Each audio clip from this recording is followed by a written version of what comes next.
Committee, Republican Senator Tom Cotton of Arkansas. Hey, Tom, always great to talk to you. What was your reaction to the speech by Trump yesterday? You know, Joe, to be honest with you, between the work in the Senate trying to stop the administration from subsidizing Iran's nuclear program and my son's first birthday, I didn't have a chance to read or watch Mr. Trump's speech. He can clearly speak for himself, but right now he can't stop the administration from subsidizing Iran's nuclear program. That's what I'm trying to do. Yeah, so you kind of had your hands full, did you? How was the first birthday, most importantly? Well, it was a lot of fun. We had a great time. My wife made a homemade cake for little Gabriel, and we served it to him. He wasn't quite as fond of it as we thought he might be, but yeah. I think he's not used to eating sweets yet. Yeah, it's always a messy first birthday. So yesterday, obviously, the White House, you may not have watched Donald Trump's speech, the White House, though, watching. They said you don't know the difference between seltzer and tap, or what was it? I know, heavy water and sparkling water. I think that might have been an insult. Respond to the White House's criticisms of you. Well, this guy at the White House may think it's a laughing matter to subsidize Iran's nuclear program, but I don't. I think it's a very serious matter. Heavy water is not radioactive. It's not dangerous in normal quantities, but it is an essential part of any kind of nuclear program like Iran's. Iran is required to reduce its heavy water stocks under the nuclear deal that President Obama signed with them last year. However, we are not obligated to take that heavy water.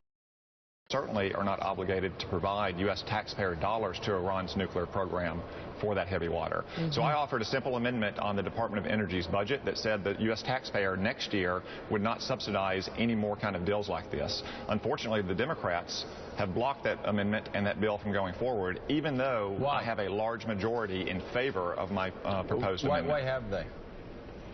Well, I don't think many of them want to go on the record as opposing the support of opposing their president on this policy, but also they don't want to go on the record of having U.S. taxpayer dollars subsidizing Iran's nuclear program. Again, Joe, I offered a 60-vote threshold, even though I'm entitled to a simple majority vote.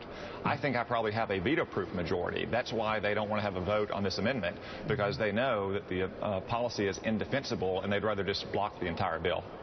Senator, it's Willie Geist. Is there another way for you to go about this? I mean, this is obviously a poison pill, a bill that looked like it was going to clear through pretty easily, and then this came up at the last second. Do you see any other avenue you could do this without holding up the appropriations process?